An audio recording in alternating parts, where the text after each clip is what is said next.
no âmbito do doutoramento da Universidade de Brighton. O título do trabalho, como vocês podem ver, é este aqui: An Exploration of the Experiences and Perceptions of Portuguese Individuals with Non-Specific Chronic Low Back Pain Disorder. Portanto, é um estudo centrado na forma como os indivíduos portugueses atribuem significado à sua experiência de dores. E esta apresentação enquadra-se no seminário de hoje, cuja temática é Making Use of Qualitative Research to Better Understand Our Patients. No fundo, e como o Eduardo já teve a oportunidade de dizer, este seminário de hoje acaba por ter um duplo objetivo. Por um lado, a apresentação de 2 trabalhos de investigação que estão em curso. Portanto, não são trabalhos que estão concluídos, ao contrário dos seminários anteriores, eles estão a decorrer ainda neste momento. E, por outro lado, considerar também um outro paradigma de investigação diferente, ao qual nós, pela nossa formação básica, enquanto interpretadores, não estamos habitualmente tão expostos.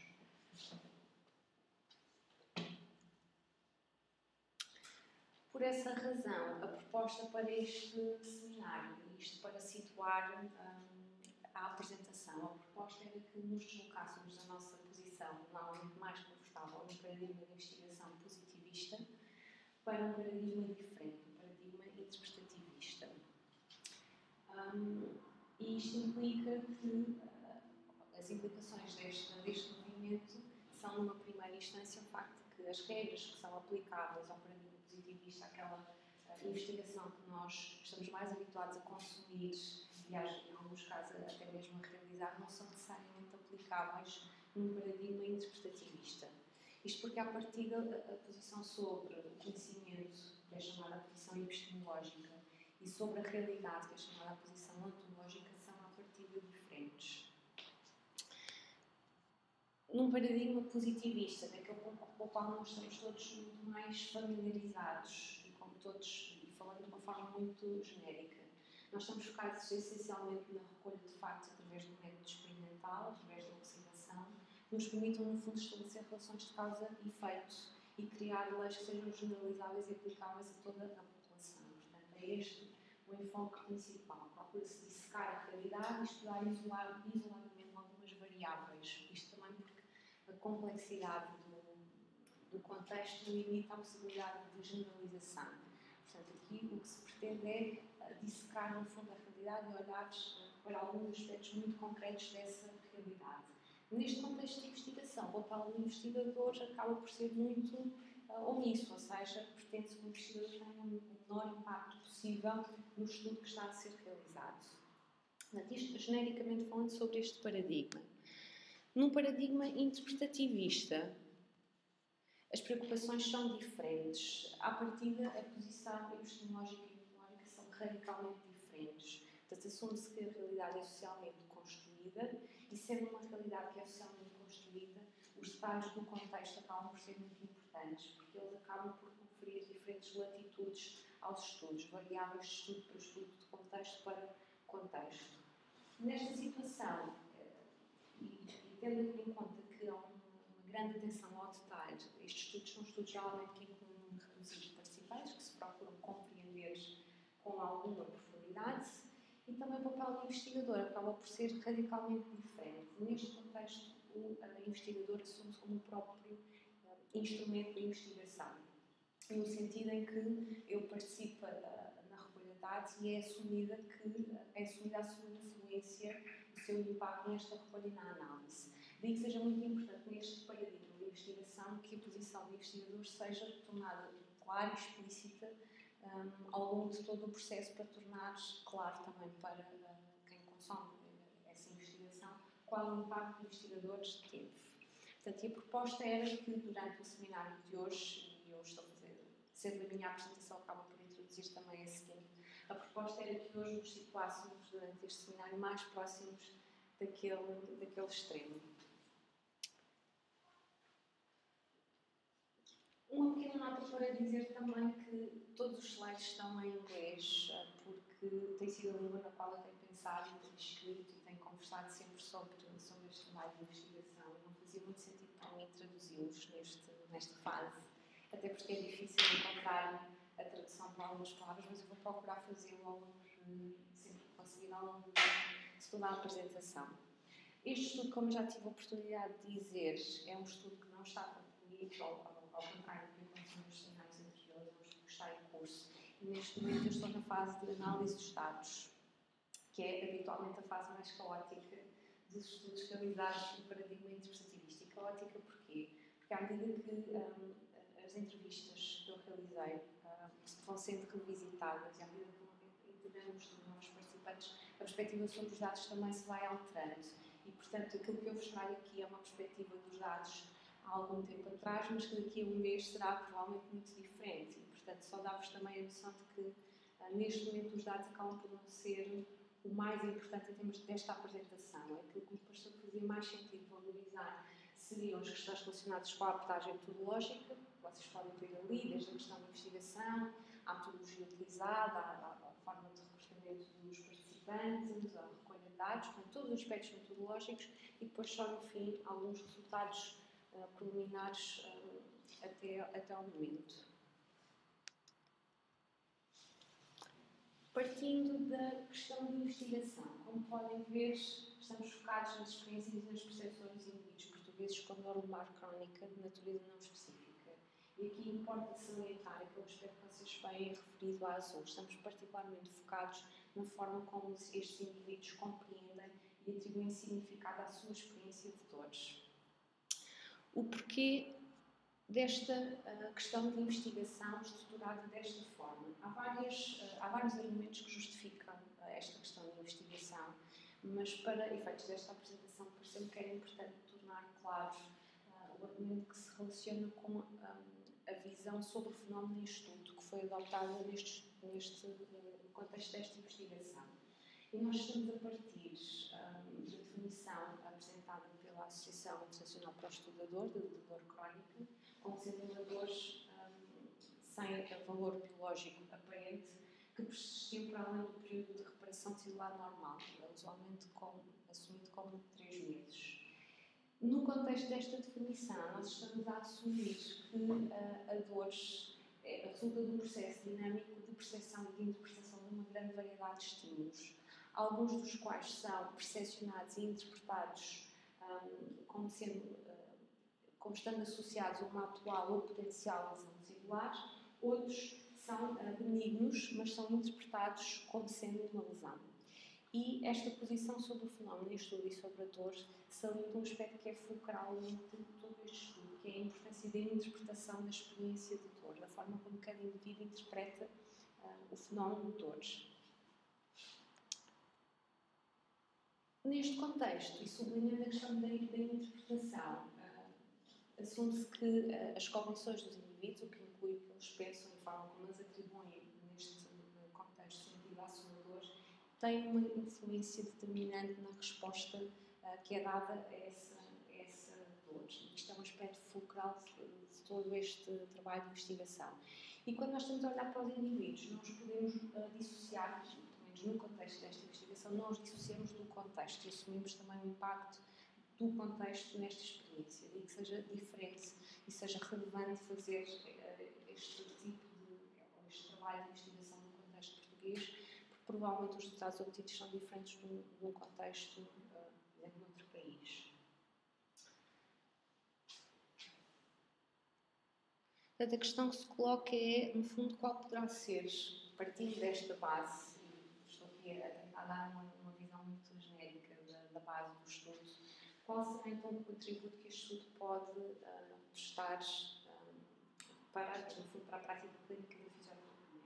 Estamos a pensar que este estudo pode contribuir para aumentar o conhecimento e a compreensão sobre a experiência de dores que é vivida pelos indivíduos com dores lumbar crónica de natureza não específica e que esta compreensão pode, de alguma forma, informar as recomendações que possam contribuir para uma melhoria da prática clínica. E este é o ponto que nós fazemos entre o processo em si e o resultado final, aquilo que se pretende, ou aquilo que pode ser o contributo deste estudo. Saindo agora das questões do background do estudo, o que é que motiva o iniciar deste trabalho de investigação?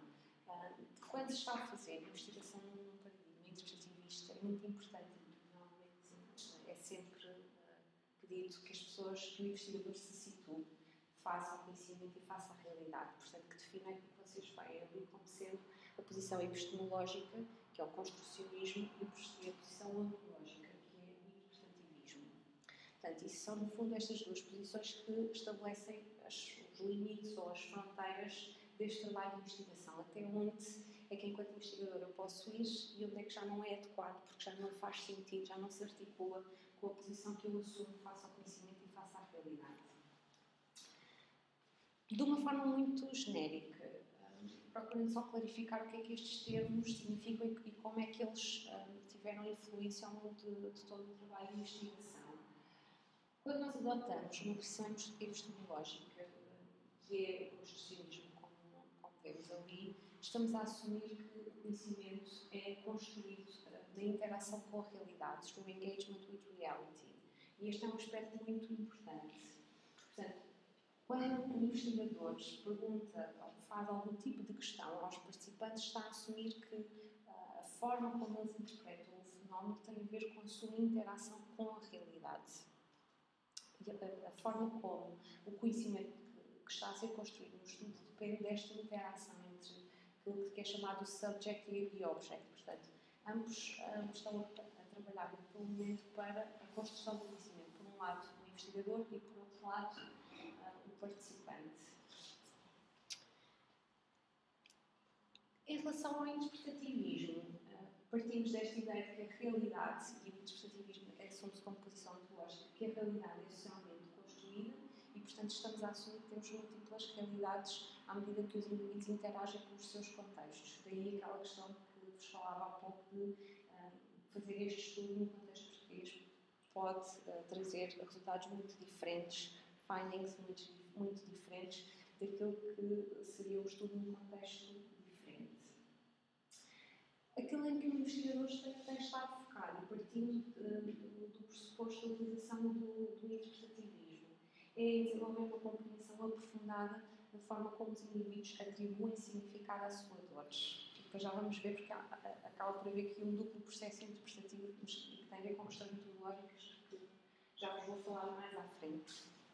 Neste paradigma, só a salientar que, e em consonância com aquilo que vos tinha dito inicialmente, assume-se que a interpretação do investigador tem, e a influência do investigador deve ser muito clara ao longo de todo o processo. Portanto, assume-se que o investigador é um instrumento da própria investigação e, portanto, ele tem um papel, como vocês podem ver ali, determinante nos findings obtidos, nos resultados obtidos.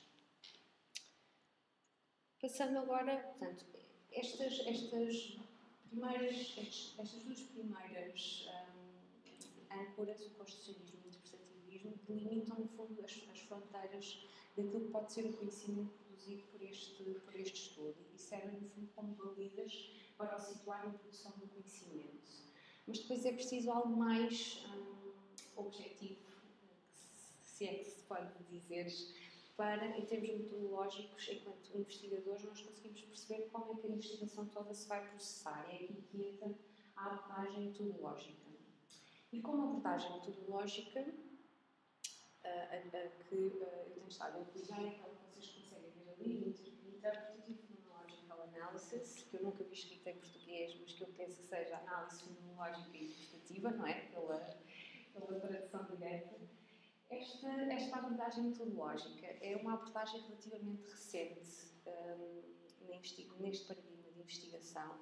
Recente, estamos a falar de 10, 20 anos. Portanto, há outras abordagens que têm um historial bem mais longo. Mas importa dizer que, apesar de ser uma abordagem metodológica relativamente recente, ela sofre influência de 3 áreas da filosofia do conhecimento que têm raízes, em termos históricos, bem mais antigas. E estamos a falar essencialmente da fenomenologia, da hermenêutica e da ideografia. E aqui, só de uma forma muito genérica, também para eu tentar tornar explícita a forma como eles tiveram impacto no estudo. E eu vou só trazer este esquema para, muito sumariamente, procurar perceber como é que cada uma destas 3 áreas da filosofia do conhecimento me orientaram na abordagem metodológica. A fenomenologia é uma área da filosofia filosofia que se foca essencialmente no estudo da experiência vivida, portanto, e dá o enfoque a este estudo na experiência dos indivíduos com dor lumbar crónica de natureza não específica. É esse o objeto de estudo. Procura-se, no fundo, perceber a experiência vivida na voz dos participantes. Isto foi uma forma muito genérica. Mas aquilo que nós estamos a fazer quando utilizamos esta abordagem metodológica não é utilizar fenomenologia pura. Há estudos que utilizam uma abordagem fenomenológica pura. E não é isso que foi feito. Esta fenomenologia foi combinada com um outro elemento que é igualmente importante no IPA, nesta abordagem metodológica, que é a hermenêutica. E a hermenêutica é a área que está focada na interpretação dos textos, na interpretação da experiência vivida. E é, no fundo, este componente que nos vem dar o cunho interpretativo a este trabalho de investigação. Portanto, isto significa que eu não estou só focada em compreender a experiência, em descrever a experiência, tal como ela me é apresentada na voz dos participantes, mas eu procuro mais do que descrever essa experiência, ou seja, eu assumo, através da hermenêutica, que eu vou interpretar essa experiência, vou atribuir significado a essa experiência. Por essa razão, e um aspecto muito importante, e vocês verem ali assinalado, existe aquilo que se chama o double hermeneutic. E este double hermeneutic tem a ver com um duplo processo interpretativo que eu vos tinha falado há pouco. O duplo processo interpretativo porquê? Porque, por um lado, eu estou focada na forma como os participantes interpretam e atribuem significado à dores, e temos aqui uma interpretação a acontecer. As perguntas que nós estamos a fazer às pessoas vão ao longo da descrição da história, portanto, procura-se perceber qual é a explicação que as pessoas dão à dor, para a dor, como é que elas lhe atribuem sentido na sua história de vida. Mas é também, para além deste processo interpretativo, um processo interpretativo do próprio investigador, que está a interpretar a forma como os indivíduos interpretam também eles a sua experiência. E é isto que é o double hermeneutic e que, em termos metodológicos, tem um impacto considerável depois no estudo.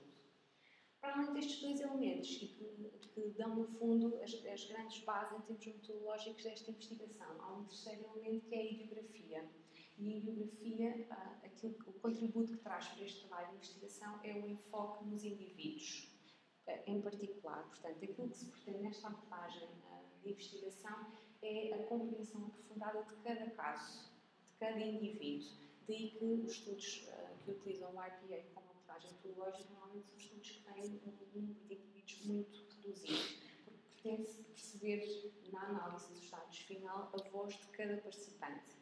E isto faz alguma diferença, só aqui um pequeno parênteses, faz alguma diferença para outros trabalhos de investigação qualitativa, porque há outras abordagens metodológicas em investigação qualitativa onde não é suposto, por exemplo, o número de participantes pode ser ligeiramente maior e onde não é suposto existir esta clarificação da voz de cada um dos participantes no texto. Aqui é esperado que eu consiga conhecer, quando leio a análise final, que eu consiga conhecer cada história, sendo que as histórias estão misturadas umas com as outras, procurando-se as convergências e as divergências entre elas.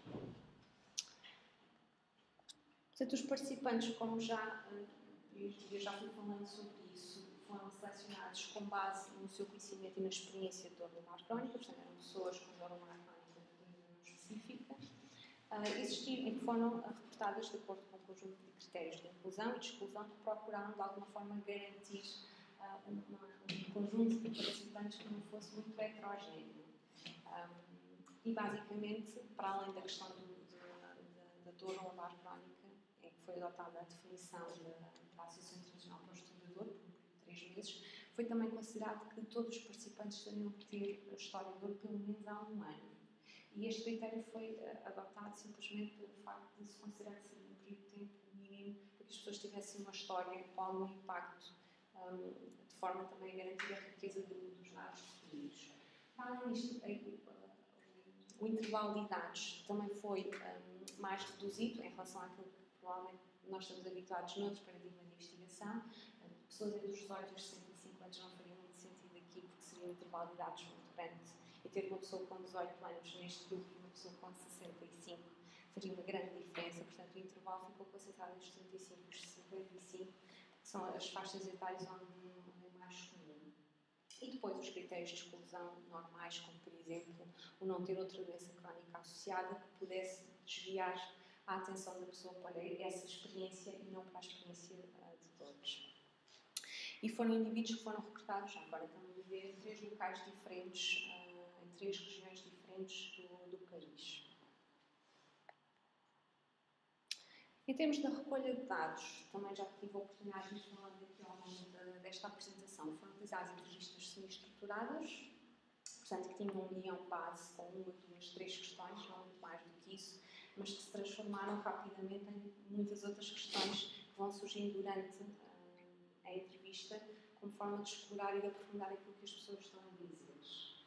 Paralelamente às entrevistas, foi utilizado aquilo que aparece ali referido como um Researcher Diary, que é, no fundo, um objeto que se utiliza onde se vão recolhendo notas sobre, por exemplo, alguns apontamentos importantes durante a realização das entrevistas, sobre a análise dos dados ao longo do tempo e que permite, no fundo, depois,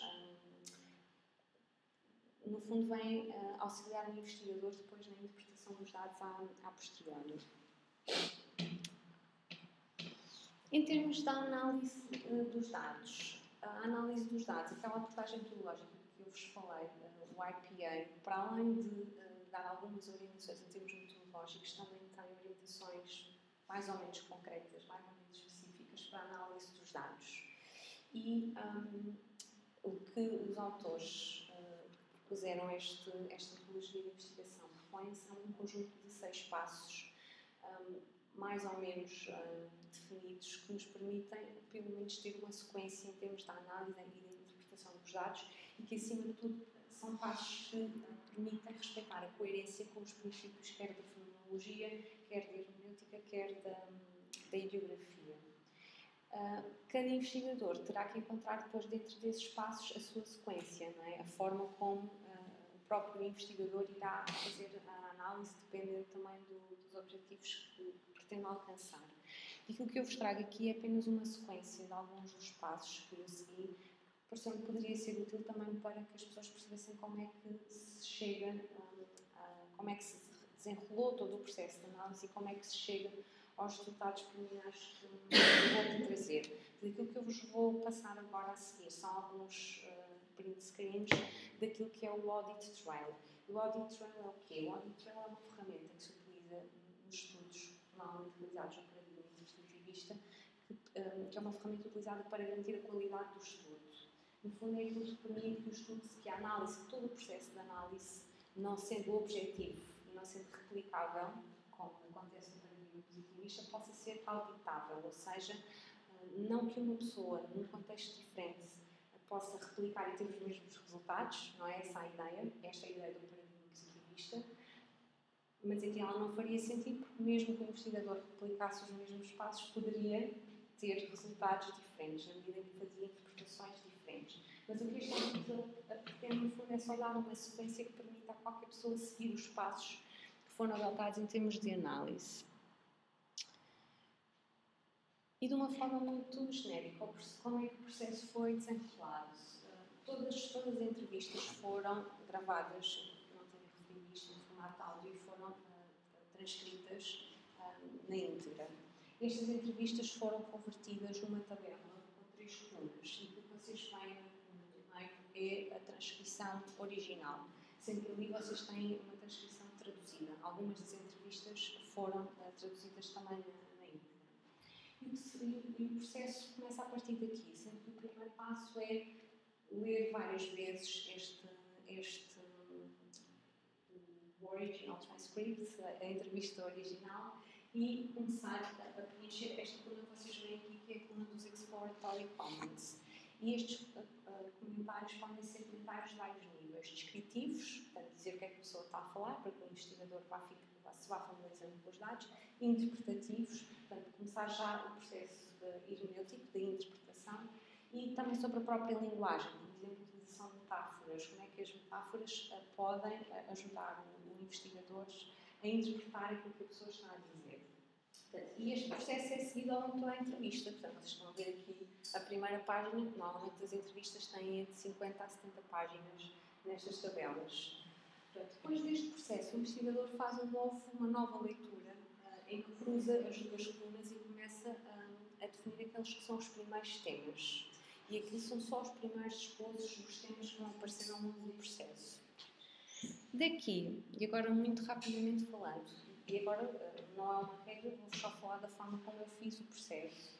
Todos aqueles temas que vocês viram na coluna anteriores, na coluna do lado de lá, na vossa direita, foram transpostos para um software que facilita a organização dos dados qualitativos. Portanto, todos aqueles temas foram codificados com o nome, vocês aqui provavelmente não conseguem ver, mas tem o nome do participante, tem a sequência que apareceram e foram codificados naquilo que este software, que é o NVivo, chama de Free Notes. Portanto, cada um daqueles temas que estavam na coluna direita foram transportados para este software. Aquilo que este software me permitiu perceber ao longo de todo o processo foi, para já ter uma compilação dos vários temas, e para cada entrevista, nas primeiras entrevistas surgiam mais de 100, 100 e tal, 200 temas, e aquilo que eu conseguia perceber de uma forma mais ou menos rápida era, para cada tema, eu conseguia ter o excerto que eu selecionei, que estava na base do tema. Portanto, isto permitiu-me estar constantemente a fazer a relação entre os temas que foram originados por mim, pela minha interpretação, e aquilo que foram as palavras das pessoas. Depois daqui, aquilo que foi necessário fazer foi começar a tornar aqueles temas possíveis de manusear. Portanto, ninguém consegue manusear 200 temas para cada entrevista em simultâneo. Portanto, foi o passo seguinte foi trazer aqueles temas para esta primeira coluna que vocês veem aqui e começar a utilizar, e no meu caso ajuda-me, e é uma estratégia que algumas pessoas podem utilizar, outras não, é utilizar um sistema de cores. Portanto, eu sei que há cores que têm um determinado significado, por exemplo, o amarelo tem a ver com explicações para a dor, por exemplo, o verde tem a ver com trabalho, o laranja tem a ver com profissionais de saúde. Eu comecei a agrupar os vários temas, portanto, aqueles que tinham surgido naquela tabela, por cores, e comecei a agrupá-los depois por cores na coluna seguinte. O processo seguinte foi começar a colapsar esses temas, procurando nunca perder o excerto. Se vocês não conseguem ver, mas cada tema tem sempre um código do excerto que está associado. Aquilo que eu fui fazendo depois no processo foi, mesmo que eu colapsasse alguns dos temas, portanto, eu nunca perdi temas ao longo deste processo. A tentativa foi sempre mantendo os temas, mas sempre possível colapsar os temas dentro da mesma ideia, para os tornar mais manuseáveis na minha interpretação. E sempre que eles foram sendo colapsados, os excertos foram-se mantendo, os códigos dos excertos foram-se mantendo. Portanto, este processo é seguido nestas primeiras 4 colunas que vocês veem ali. Portanto, e é só uma tentativa de gerir o caos, não é? Uma tentativa de gerir o caos de ter não sei quantos temas para cada entrevista. A partir desta fase, que pelo menos eu consigo ter uma ideia para um conjunto, para cada tema maior, um conjunto de ideias ou de subtemas, começa um processo, será a fase em que o processo interpretativo é mais relevante. E a forma como eu procuro que esse processo aconteça é através de 2 estratégias essenciais. Isto é um mapa conceptual, que também é possível fazer naquele software, em que se começam a conjugar os temas e a tentar reconstruir em paralelo uma história, ou seja, é como se para cada participante eu tivesse construído a história daquela entrevista. E o mapa conceptual é uma estratégia que me permite, em termos interpretativos, aumentar a riqueza dessa interpretação, sendo que é algo que se pretende neste tipo de análise. A partir deste gráfico, a partir daquele mapa conceptual, nós conseguimos chegar a uma ideia muitas vezes completamente diferente da entrevista. E isto é bem importante dizer. A forma como eu estou a interpretar os dados ao longo do tempo vai mudando à medida que eu vou passando aquelas colunas todas e à medida que eu vou chegando depois ao mapa conceptual. E no fim, eu consigo transformar os tree nodes que tinha inicialmente em tree nodes, que é outra funcionalidade do software. Ou seja, é o momento em que eu consigo agrupar aqueles temas todos num tema maior. E o que isto me permite é gerir, no fundo, a quantidade de interpretação de informação e, ao mesmo tempo, trabalhar no nível interpretativo. No final, portanto, este processo é repetido para cada entrevista. Ou seja, temos das recomendações desta abordagem metodológica, e sendo uma abordagem com uma componente ideográfica, aquilo que se pretende é que a interpretação seja feita para cada entrevista, ou seja, eu só devo passar para a entrevista seguinte depois de me sentir mais ou menos satisfeita com a minha primeira interpretação da entrevista anteriores. Aquilo que eu vou ter depois como resultado final, vocês têm aqui uma fotografia da primeira página, não continuam depois por aqui abaixo, das primeiras 4 entrevistas, ou seja, aquele processo foi repetido, neste caso para as primeiras 4 entrevistas, e no fim eu consigo ter a Alice, a Eva, a Helena e a Laura, portanto 4 entrevistas diferentes, onde eu tenho os temas e os subtemas organizados. Portanto, eu consigo ter uma fotografia, apelando à questão ideográfica dos estudos, consigo ter uma fotografia de cada história. Agora falta a parte supostamente mais difícil, que é a parte de como é que eu consigo interligar estas fotografias, como é que eu consigo interligar estas histórias e criar uma história que é, no fundo, os findings deste trabalho de investigação. Portanto, e aqui há várias estratégias também para utilizar. Aquela que eu tenho utilizado e que me tem ajudado são os mapas conceptuais também. Sendo que anteriormente o outro mapa conceptual que vos apresentei é o mapa conceptual de cada entrevista. Aqui o que eu estou a fazer é tentar conjugar e tentar olhar para as entrevistas todas em simultâneo. Sendo que aquilo que eu estou à procura quando olho para estas entrevistas é, por um lado, quando olho para a conjugação das entrevistas é, por um lado, o que é convergente, o que é partilhado pelas pessoas, o que é comum entre elas, mas também o que é diferente, e isso também é relevante. Até porque eu quero que cada participante tenha a sua voz nos findings finais deste estudo.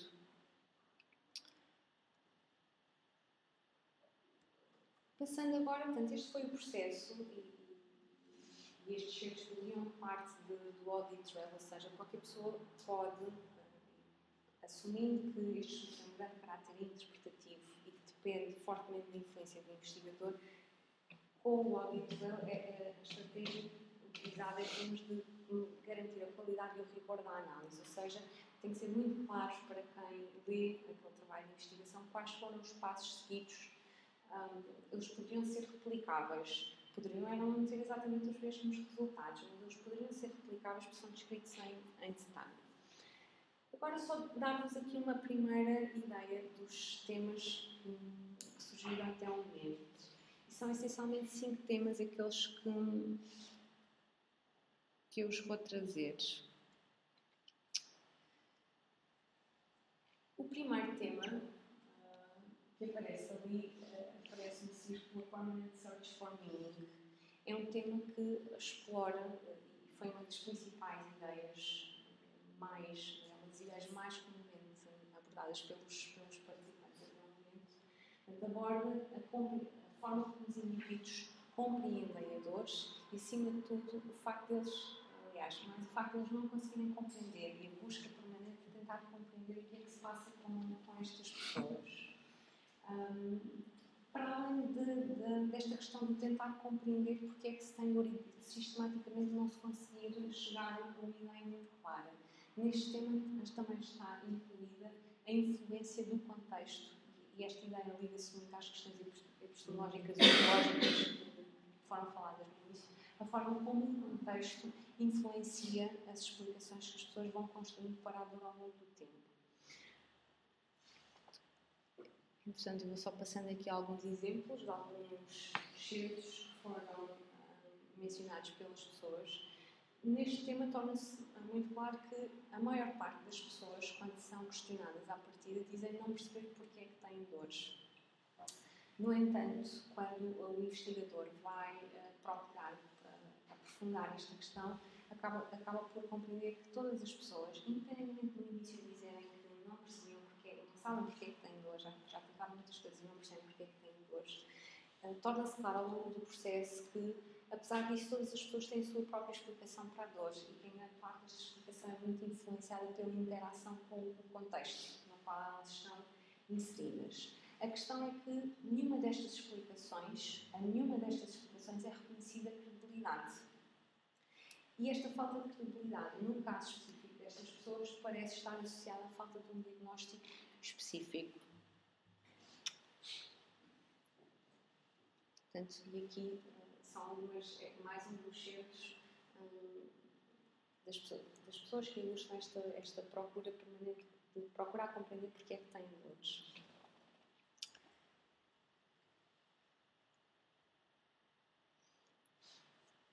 Um segundo tema que foi também bastante abordado nas entrevistas tem a ver com a influência dos profissionais de saúde na falta de compreensão sobre a experiência de dor, sobre porque é que se tem dores. Isto acaba por ser um tema que é muito focado ao longo de todas as entrevistas, mesmo sem ser questionado diretamente pelos investigadores. A maior parte das pessoas está insatisfeita com as explicações que recebeu.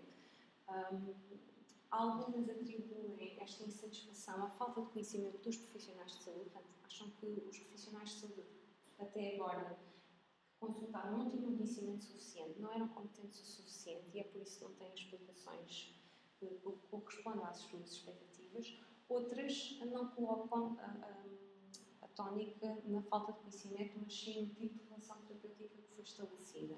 E a questão da relação terapêutica foi uma questão também muito importante.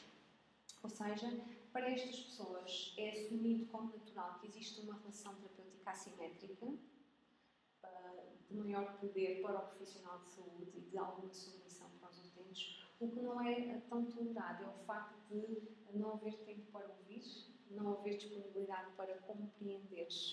E, em alguns casos, estes dois aspectos, a falta de tempo para ouvir e a disponibilidade para compreender, são também referidas por algumas pessoas e associadas a questões como, por exemplo, a falta de respeito. As pessoas sentem-se desrespeitadas sempre que sentem que os médicos ou os outros profissionais de saúde que consultam estão a questionar a veracidade dos seus sintomas. Até que ponto é que as pessoas não estão a criar um problema que na realidade não existe.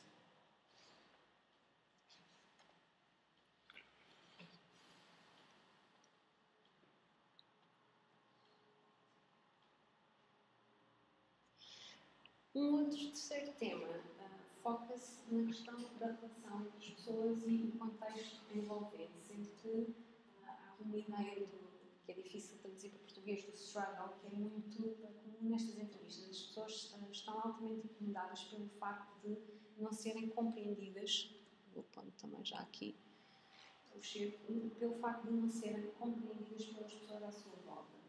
Para algumas pessoas é compreensível que os outros não consigam compreender, porque eles não passaram por essa experiência. Para outras pessoas, esta experiência tem um impacto maior, ou seja, não é só não ser compreendido, mas é o sentir-se questionado, é o sentir a legitimidade da sua dor questionada pelos outros.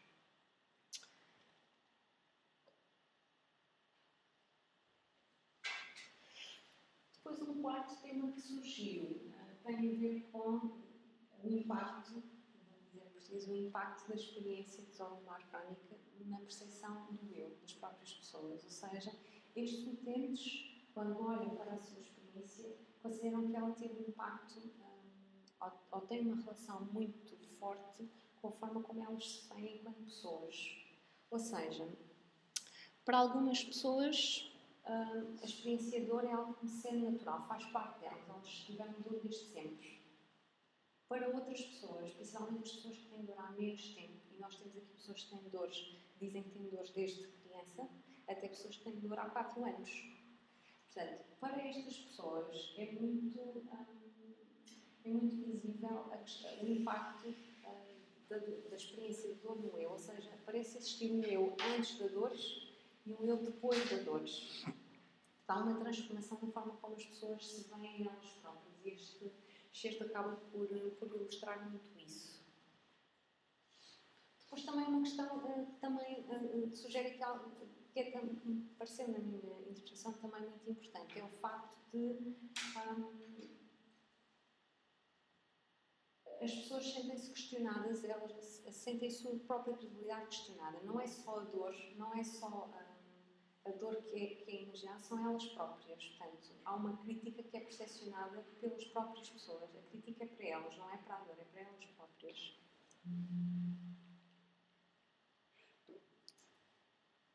Depois, um quinto tema que surgiu tem a ver com o facto da dor ser, de facto, uma experiência que está profundamente enraizada na vida destas pessoas, independentemente se ela existe desde crianças ou se ela existe há 4 anos ou há 2 anos é uma experiência que faz parte da vida delas. A maior parte, surpreendentemente, a maior parte destas pessoas vê-se um futuro com dores. Portanto, não têm expectativa de que vão deixar de ter dores.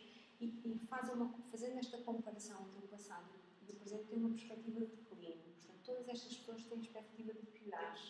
E um aspecto muito comum que aparece nestas entrevistas é a expectativa de perder a mobilidade ao ponto de ter que usar uma cadeira de rodas. Portanto, é um aspecto que me surpreendeu em algumas das entrevistas, mas há muitas pessoas a referir, muitas